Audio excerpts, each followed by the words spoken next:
il vient une heure pour laquelle personne ne s'attend. Dé, Eule, Maut, Morche, The Death, El Maut, tous ces mots signifient la même chose, la mort. Peu importe la langue, peu importe la couleur de peau, peu importe où tu te trouves, quand la mort arrive, plus de retour possible. Ce moment est aussi appelé El-Yaqin, la certitude. L'agonisant n'a plus aucun doute sur l'existence de notre Créateur, subhanahu wa ta'ala.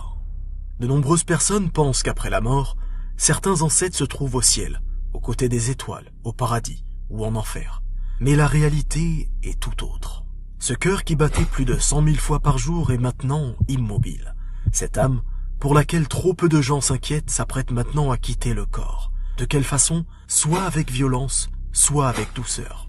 Et cette étape sera le premier indice sur la destination finale de chacun d'entre nous. À ce moment précis, toutes les œuvres pouvant compter comme bonnes actions s'arrêteront pour le défunt, à part pour 3 choses. Une aumône qui continue, comme le fait de planter un arbre, une science dont les gens tirent profit, comme le fait d'enseigner le Coran, ou un enfant pieux qui invoque pour vous, et là est le réel sens du but de l'éducation. Aussi vrai que lorsque vous vous endormez, vous entrez dans la dimension des rêves, lorsque vous mourrez, vous entrez dans la dimension d'Al-Barzakh. Al-Barzakh, c'est la vie intermédiaire, celle qui sépare le moment de la mort jusqu'au jour du jugement dernier. À quel moment le mort sortira de cette dimension?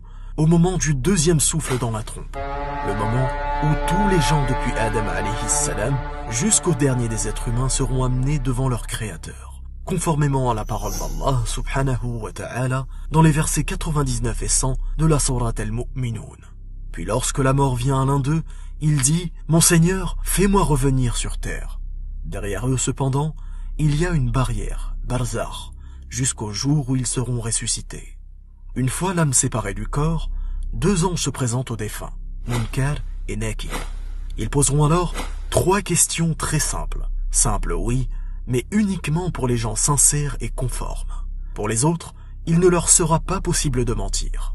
Première question, Man Rabbuk, qui est ton Seigneur? Deuxième question, Ma Nabiyyuk, quel est ton prophète? Troisième question, Ma Dinuk, quelle est ta religion?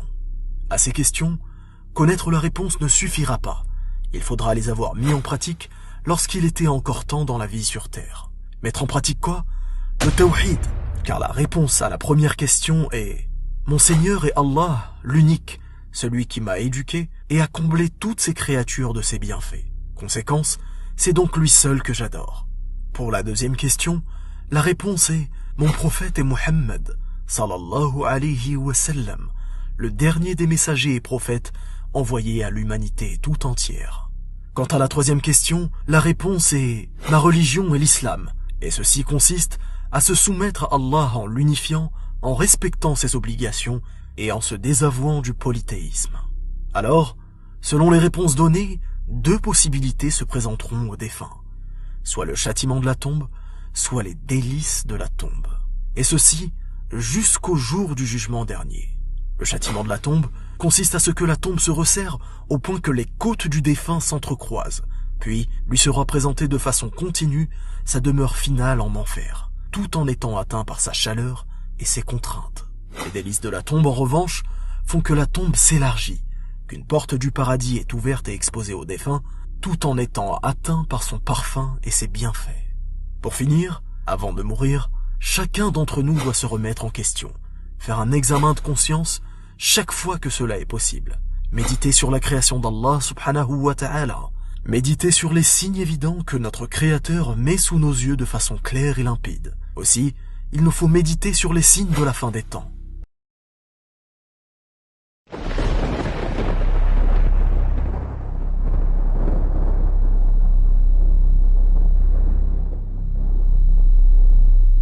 Nous vivons une époque surprenante, intrigante, mais dans laquelle nous sommes profondément inattentifs.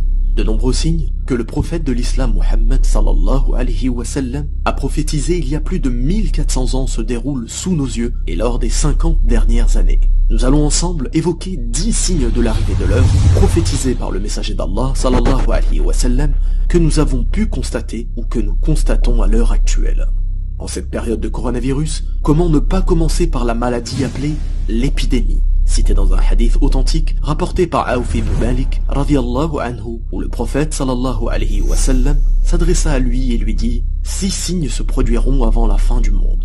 Et parmi ces 6 signes, une épidémie qui vous atteindra, tel le qu'as des ovins. Le qu'as est une maladie qui touche les bêtes, faisant couler leur nez, et la mort instantanée s'ensuit. Bien entendu, de nombreuses épidémies se sont déjà manifestées avant celle-ci, faisant même des millions de morts à travers le monde. Mais il est de notre devoir de méditer sur la raison pour laquelle Allah subhanahu wa ta'ala permet que cette épreuve qu'est le coronavirus nous touche. Est-ce un châtiment?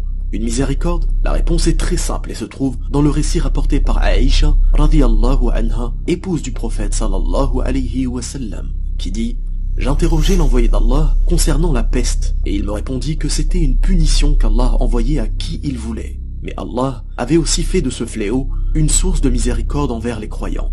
Le croyant qui, tout en étant atteint par la peste, reste dans son pays, patient et confiant, convaincu qu'il ne sera touché que par ce qui lui a été destiné, aura une récompense égale à celle d'un shahid. Il faut donc revenir vers le seul par qui advient la guérison, Allah subhanahu wa ta'ala. D'autre part, nous constatons quotidiennement que de nombreux musulmans vacillent entre la croyance et la mécréance, tantôt pratiquants, tantôt injustes envers eux-mêmes et envers les autres, à l'image des sectes terroristes de toute appartenance qui injustement prennent des vies innocentes.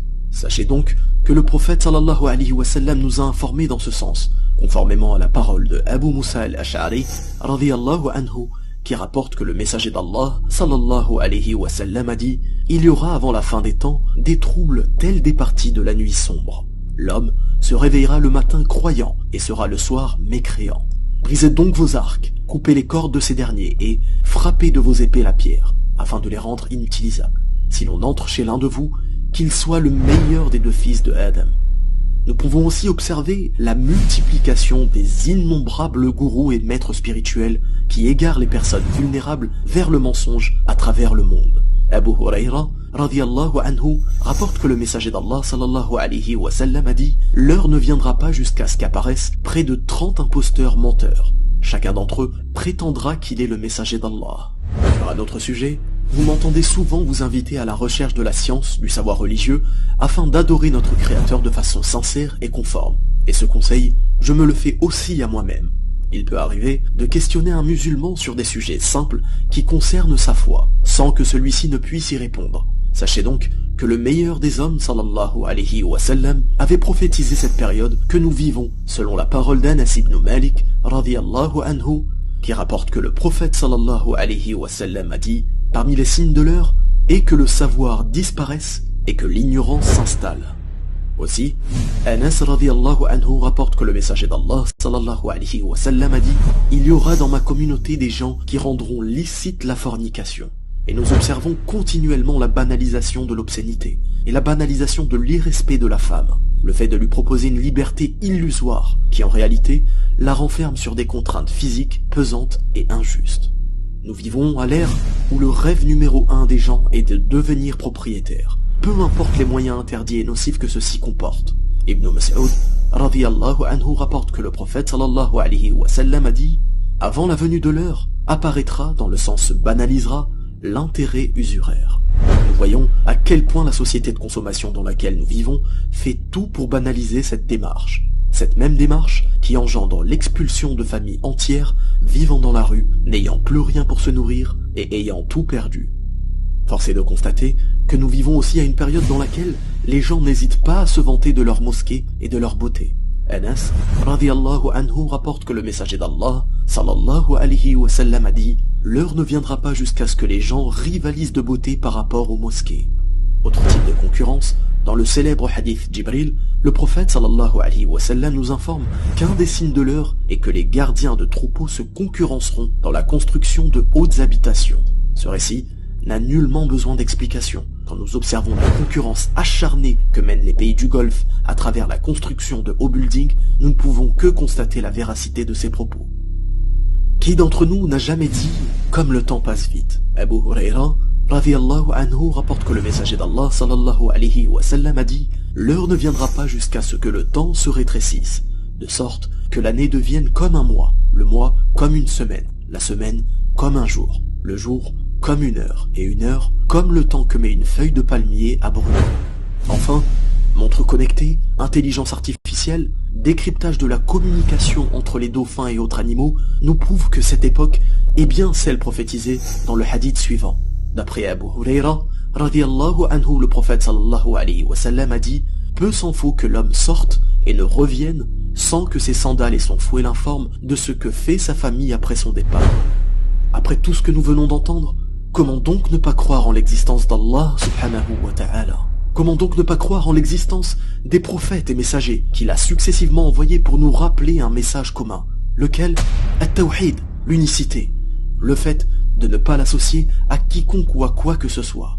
Oui, Noé, Nuh, Abraham, Ibrahim, Moïse, Moussa, Jésus, Isa, alayhum salam, et le dernier des prophètes, Muhammad, sallallahu alayhi wa sallam, ont bel et bien été envoyés pour ce message fondamental. Trop de gens sont obsédés par les signes de la fin des temps. Une obsession qui en réalité est mélangée de doutes, de spéculations et de peurs infondées. Ces doutes, qui se logent dans leur cœur, n'est pas propice au développement de leur foi.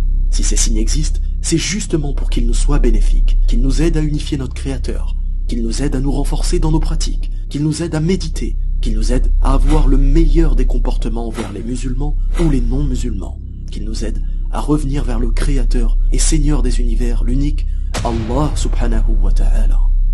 Barakallahu fikum.